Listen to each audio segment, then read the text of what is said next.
Niteka n'umunezero ntangere vyo gusubira kubana namwe banywanyi bacu mubana natwe mu makuru n'ibiganiro vya misi yose tubandanya gushikiriza kuri nombonesha kure yacu kandi yanyu muhuza TV. Uyu mwanya tugiye kubageza kamakuru biriko biravugwa bigezwe ko muri kano kanya nga mu gihugu c'u Burundi aho hari igitero gikomeye kidasanzwe gejeje kuba mu Cibitoke ca Bujumbura. Ni mu gihe benshi bariko baravuga ko muri iyi minsi ashobora kwibonekeza umutekano muke mu gisagara ca Bujumbura biturutse ku ngwano zishobora kwaduka mu gisagara ca Uvira mu gihugu ca Republika Iharanira Rusange ya Kongo, kandi nanone hakaba hari abagomba kwikika muri aya matora ari karaba muri ibi bihe mu gihe benshi batari bagenwa muranunge mu gihe benshi batari barahirira gutangura amabanga bajejwe harimo abashinga amateka n'abakenguza amateka. Bamwe baravuga yuko rero hari ubugizi bwa nabi bushobora kuba butanguye kwigaragaza ngaha mu gihugu. Ni mu gihe mu mwanya muto uheze hari umuryango uhejeje gutegwa aho utewe grenade ihitana umukenyezi umwe, abandi barakomereka. Izo bikaba bibaye mu kanya gato gaheze muri quartier Rusiga muri zone na commune Cibitoke ho mu ntara ya Bujumbura mu burengero. Ico gitero kikaba gikoreshejwe grenade gihitana ubuzima bw'umukenyezi umwe, abandi batatu bo muri uwo muryango utewe ko iyo grenade bobo barakomereka. Ivyo bikaba bibereye hagati barabara ry'icenda n'iry'icumi ryo muri quartier ya Rusiga mu gihe umuryango ariko urafungura. Grenade yatewe mu nzu ihitana uwo mukenyezi ariko arakura.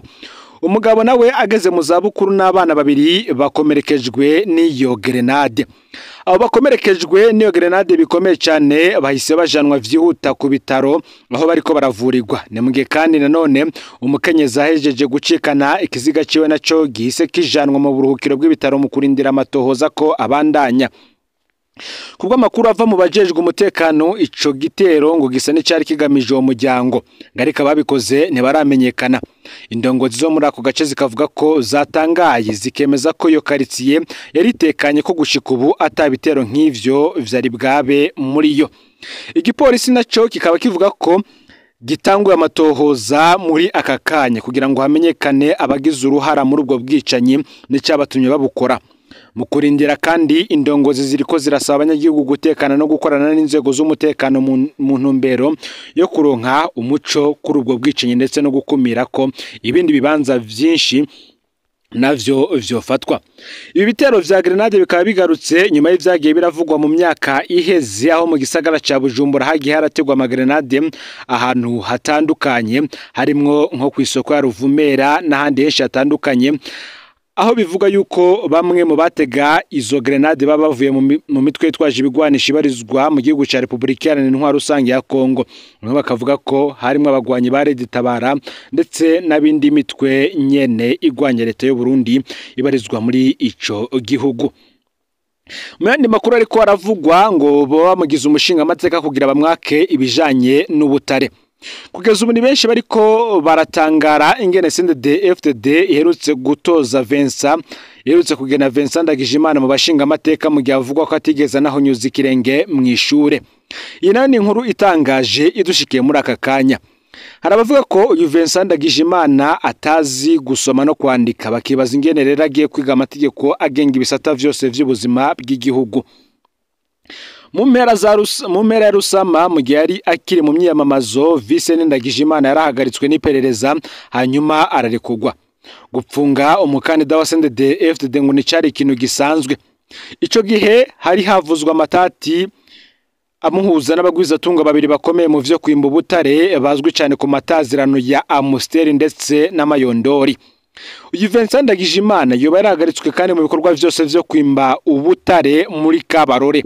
Amakuru ava mu banyagihugu b'Ikabarore akabagira ati: Kwigenekerezo ya 15 ku kwezi kw'indwi umwaka wa 2025 Ikabarore hari akoraniwe n'ibihangange kuva kuri ministre w'ubutare na chef de cabinet civil wa president, umudandaza akomeye cyane Mayondori, umudandaza Musteri, abategetsi b'intara ya Butanyerera, abakomiseri mu gipolisi be n'abantu benshi cyane. Nawa mu Vincent yari yarapfungishije bita Ndurenga Deu bamusubije mu kazi izuba riva. Vincent Ndagijimana yarasavye ijambo Minisitiri Ibrahim Uwizeye yamubwiye ko atajambo bomuha ko atarusha afise rwo gusubira kwimba ubutare rero ivyiwe bikaba vyararangiye. Naho dufise amasoko menshi yemeza ko Vincent Ndagijimana yakuye mu gisata cyo kwimba ubutare aho muri Kabarore nitwaronse ico wenyene abivuga ko ngo avyemeze canke ngo abihakane. Bamwe bati igihangange cakorotse. Vincent Ndagijimana yahora afatwa ko ari igihangange mu ntara ya Kayanza. Yavuga ko yari yaraguze abategetsi bose bo mu ntara baba abajejwe intwaro, abajejwe ubutungane n'abatwara CNDD FDD ku buryo yashobora gukora icyo ashatse cyose akanapfungisha uwashatse. Muti none bizoba bigenze gute ngo bihinduke mu gihe ahejeje gutogwa mu bashinga amateka? Ese bigenze gute ngo akoroke mu gihe haboneka ko yaragiye gukomera?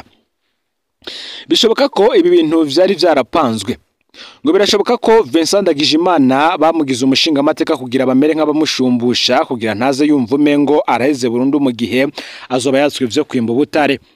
Amakuru y'ibanga asanzwe avuga ko President Ndayishimiye na Mayondori bafadikanije kwimba ubutare mu zindi ntara nka Muyinga. Muti none Ndayishimiye yoba ari we agiye gufatanya na Mayondori be na Musteri kwimba no muri Kabarore naho. Ese yoba ari we yafashe ingingo yo gukuramwo Vincent Ndagijimana banje kumuhozesha ubushinga amateka? Nta nyishu dufise. Muti rero amafaranga y'ubutare aja hehe?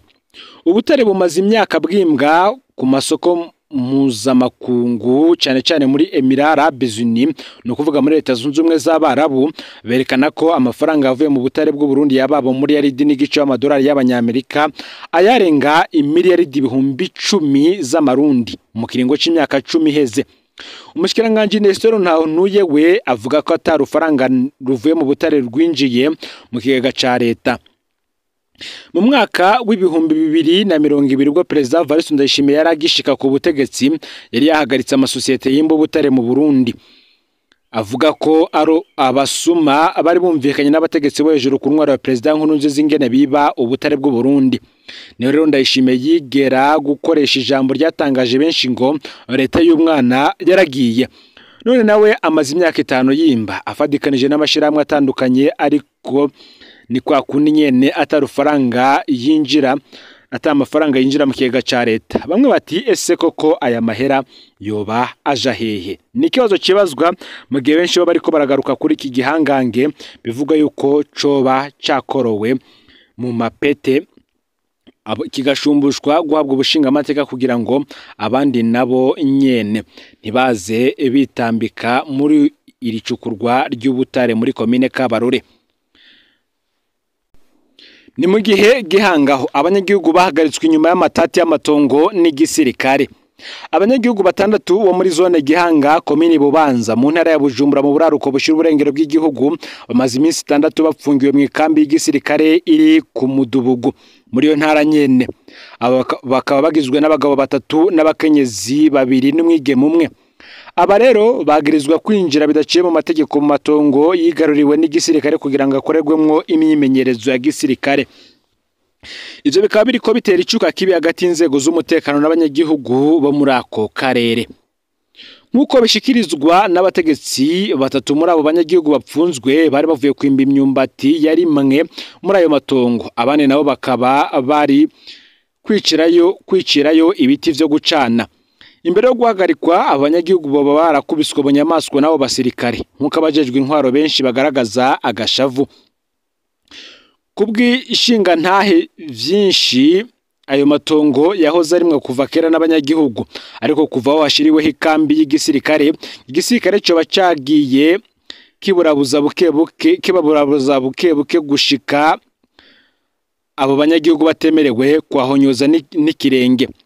Ngico gice kinini caho hantu hagenewe kurasigwamwo ibikoho binini.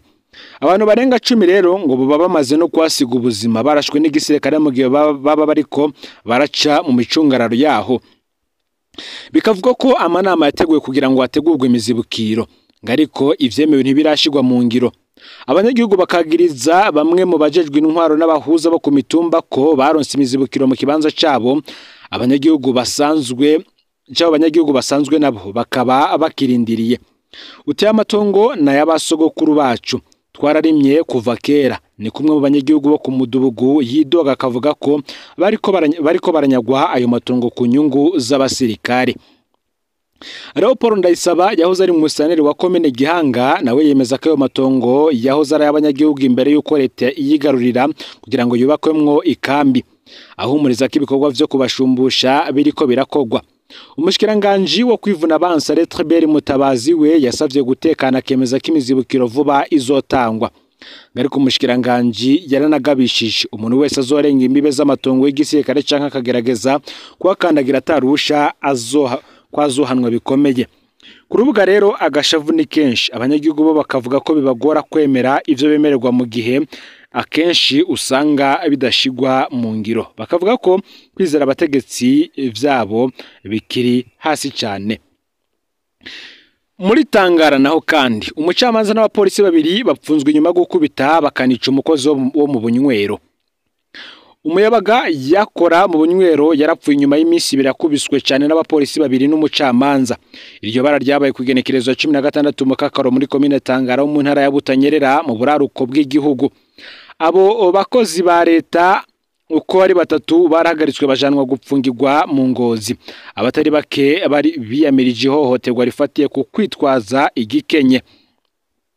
Kubwo babibonye benshi iryo bara ryabereye mu buriro aho Donatien Nduwimana yakorera. Umukuru wa senare y'intango ya Tangara mu gihe atanezerejwe n'ukuntu bamuhaye ivyo ashaka ngo yaciye ashwanira uwo muyabaga. Mu nyuma cyamagara abapolisi babiri bamufashe aho guhumuza ivyari ko biraba. Nabo bifadikanije no mucamanza mu gukubita uwo mukozi. Nubwo yajanywe ku bitaro vya Ngozi mu buryo bwihuta, Donatien Nduwimana yaciye apfa ku igenekerezo 18 mu Kakaro. Parke yahise itegeka ihagarikwa ryihuta ry'abo bagabo batatu. Bakaba bapfungiwe mu iborero rikuru rya Ngozi bakaba ariko barakorwa kamatohoza y'ubutungane. Abanyagihugu bo mu muryango w'umuhisi n'amashiramwe menshi aranira agateka kazi na muntu bagasaba ibihano vy'akarorero ataka mwana wa mama kubakozwe bwicanyi. Ubwicanyi ngo ntibworeka kudahanwa. Uti n'ubugizi bwa nabi bwakoze hitwajwe ububasha bahabwa n'amategeko bikaba bihushanye n'intwari ishimikiye ku gateka kazi na muntu akaba ariko umwe mu baharanira agateka kazi na muntu ashikiriza. Amashiramwe yigenga nayo kandi agasaba amatoza kugira ngo hamenyekane uruhara rw'umwe wese bagasaba ko hoshigwa ko amategeko agenga abajejwe umutekano n'abacamanza. Kubwa benshi mu bakurikiranira hafi ivyo ubwo bwicanyi ngo ni igipimo kizokwerekana nimba ko kubutungane bw'u Burundi nabwo bwigenga. Si ivyo gusa kandi kuko ibiziga bibiri vyatowe Ijimbi na Murirwe bikekwa ko ari ubukozi bw'ikibi. Inkuru y'incamugongo yavuzwe mu ntara Gitega hagati mu gihugu ahatoye ibiziga bibiri ku mitumba ya Jimbi na Murirwe mu buryo buteye amakenga. Indongozi zo muri ako gace n'abajejwe umutekano batangwa amatoza kugira ngo hatangwe umuco wose kuri ubwo bugizi bwa nabi. Ikiziga ca mbere cyatuye ku mutumba Jimbi muri komine n'intara ya Gitega. Kubw'umwe mu bahasanzwe bibonye ikiziga cy'umuntu yoba afise imyaka ishika 25 catowe mu gashamba gatoye hafi y'ibarabara. Kuwimana ngo yishwe rero ntiyashotse amenyekana. Libera Ntakarutimana umukuru w'umutumba Jimbi nawe yemeje ayo makuru agatomora ko uwo muhisi yari afise ibikomere vyinshi ibimenyetso vyerekana ko yakubiswe cyane. Kubw'ivyo yavuze ubwo nyene ngo yoba ari uwikekwa ko ari umusuma yafashwe n'abanyagihugu bashavuye bagaca bamwica. Ikiziga ciwe caciye kijanwa ku bitaro vyitiriwe Umwiranda Teresa vy'Isonga no kuvuga Betani kugira ngo apimwe amatoza y'igipolisi akaba abandanya. Sivyo gusa kandi kuko ikindi kiziga cazuwe imurirwe amatata ajanye n'inkino yoba ariyo ntandaro. Uwo munsi nyene ku mutumba wa Murirwe muri komine ya Gitega nyene ikindi kibabaje cara hungabanije abanyagihugu. Ikiziga ca Jean Claude Nitegeka w'imyaka 29 carazuwe inyuma yo kubugwa irengero ukwezi kurenga. Ico gikorwa cakozwe n'abanyagihugu bafadikanije n'igipolisi kijejwe gukinga ibiza n'isibe. Zakari Nkomamashi umukuru w'umutumba Murirwe yaremeje ko umuhisi yari yishwe bivuye ku matata yaturutse ku rukino rw'amakari. Utabano babiri bikekwa kugira uruhara muri ubwo bwicanyi Taxis Ntakarutimana na Fulgence niyo nkuru barahagaritswe. ubu bakaba bapfungiwe mu gasho ka komisariya y'igipolisi c'intara ya Gitega ku mvo z'amatohoza. Ivyo biziga uko ari bibiri vyatowe umunsi umwe kandi mu ntara imwe biri mu rukurikirane rw'ibiziga bimaze iminsi bitorwa muri iyo ntara ya Gitega. Ukubura umuti urama, bamwe mu banyagihugu bavuga ko babayeho mu bwoba bwa misi yose, bagatinya ko nabo nyene bashobora kwicwa canke bakagirirwa nabi. Indongozi zozo zirasaba abanyagihugu kutihanira no gukorana n'abajejwe umutekano mu gutsimbataza amahoro n'umutekano. Amatohoza yo arabandanya kugira bakoze ubwo bwicanyi bamenyekane. Haraheze amezi menshi kandi iyo ntara irimwo umugwa mukuru wa politike yitwa intara yo guhamba ibiziga, kubera ibiziga biguma bitogwa ku buryo bwisubiriza rimwe na rimwe mu buryo buteye ubwoba. Ivyo rero bigatuma haba ubwoba bwinshi mu banyagihugu. Rero niyo makuru yaragezwe ko muri kano kanya, ufite subscribe canke s'abone niba utari wafyonda ko kugira ngo utoje ucikanwa nayo dushikiriza. Usangiza no makuru bagenza aho bari hose kugira ngo nabo baje barashikirwa n'abiriko biravugwa bigezwe ko ngaha mu gihugu c'u Burundi, hanze y'imbibe z'igihugu c'u Burundi ndetse no mu makungu ya kure. Numuza TV rero, Imana bayezagire mu kugwa vyanyu vya misi yose muriko murakora.